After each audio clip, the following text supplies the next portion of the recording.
Hello class, today we're going to take a look at just a couple quick review questions about fractions from elementary school. First thing that we want to do is write a mixed number as an improper fraction. We know that a mixed number is a number just like this, where we have a whole part. In this case, the whole part is the whole number 1, and we also have a fraction part, in this case the fraction 1/6.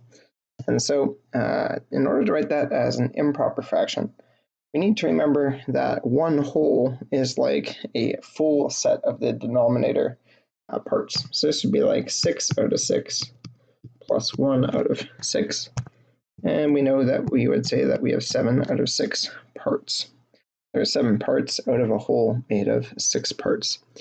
And we can kind of see that if we were to draw this out, we would have, one entire whole with 6 equal parts in it. Those are very equal. And then we would have another whole with 6 parts still. And only one of those would be present. So obviously if we count them up, we would have 7 parts and one whole is made out of 6 parts. So our improper fraction is 7/6. Now, instead of having to draw things out or kind of figure it out on our own, what we can do is we can multiply our whole part by our denominator. So 2 times 7 is 14 in this case. And then add it to the existing numerator. So the existing numerator was 6. Bottom's going to stay as the denominator, which was 7. 14 plus 6 is 20, and the bottom is 7. So there's our first two answers. We can use the same approach for the next two questions. 3 times 5, is 15. And we're going to add our existing numerator, which was 2. On the bottom is going to stay our denominator of 5. And 15 plus 2 is 17, and our bottom is 5. Last one, 12 times 5 is 60. And we're going to add our existing numerator of 4. And the bottom stays as our existing denominator of 5. And 60 plus 4 is 64. And the bottom stays as our denominator of 5. If we want to go back the other way, we need to find out, well, how many wholes do we have of our numerator, and how much is left over once we take away those wholes. So what we're going to do is we're going to long divide our numerator by our denominator. And we'll look for our quotient and our remainder. So 3 goes into 5 one time, creating 3. Taking away leaves us with a remainder of 2 and a quotient of 1. The quotient becomes the whole part of your mixed number, and the remainder gets written over top of the existing denominator as the fraction part. Do the same thing in part B. We're going to divide 17 by 5. 5 goes into 1 0 times. 5 goes into 17 3 times, creating 15. Taking away leaves us a remainder of 2 and a quotient of 3. That tells us our whole part is 3 and our fraction is 2 out of our denominator 5. 3 wholes and a remainder of 2/5. Part C, same thing. We're going to divide our 21 into our 4. 4 goes into 2 0 times. 4 goes into 21 5 times. 4 times 5 is 20. Taken away, it leaves us with a remainder of 1 and a quotient of 5. We're going to say our whole part is 5, and then our 1/4 remainder. And last one, 76 divided by 5. We go ahead and put our 5 into our 76. 5 goes into 7 one time, creating 5. Taking away, it leaves us with a 2. Bring down our 6.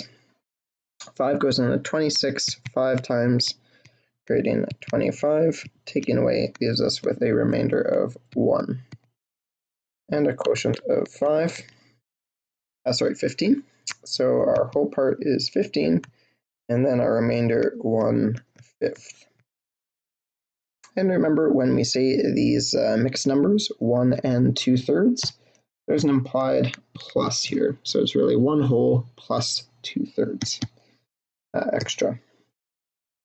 Last thing we look at is simplifying our fractions and writing them in lowest form. This means that there's nothing more that can divide into both the top and the bottom evenly. So if you look at 10 and 20, both those numbers end in a 0, so I know that they do divide by 10. You'll notice that we're dividing both the top and the bottom by 10. It's important that we show that we're dividing both of them by 10, as opposed to just showing the fraction divided by 10. That is actually something different.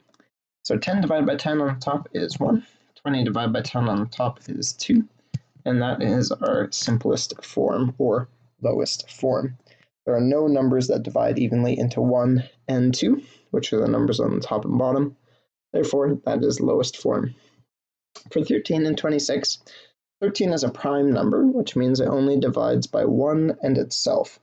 And if we think about our multiples of 13, the second multiple of 13 is 26. So we do know that both these numbers divide by 13. So let's do that.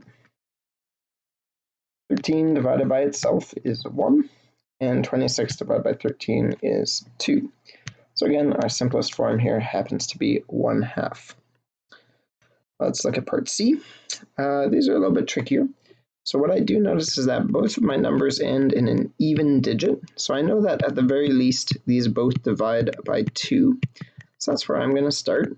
I'm going to divide the top by 2 and the bottom by 2. 12 divided by 2 is 6, and 36 divided by 2 is 18.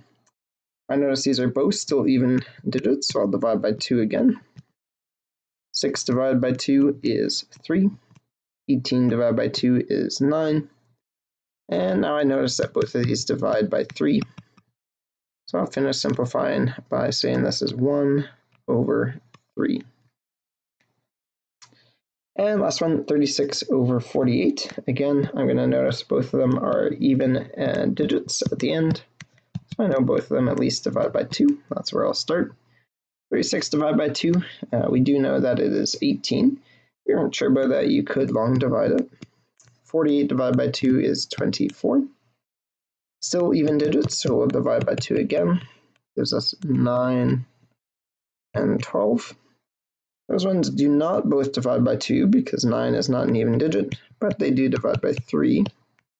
So let's do that. 9 divided by 3 is 3. 12 divided by 3 is 4. So 3 out of 4 is our lowest form. So a couple of these happen to have a 1 on the top. It doesn't require that you have a 1 on the top for your lowest form. For example, part D is fine.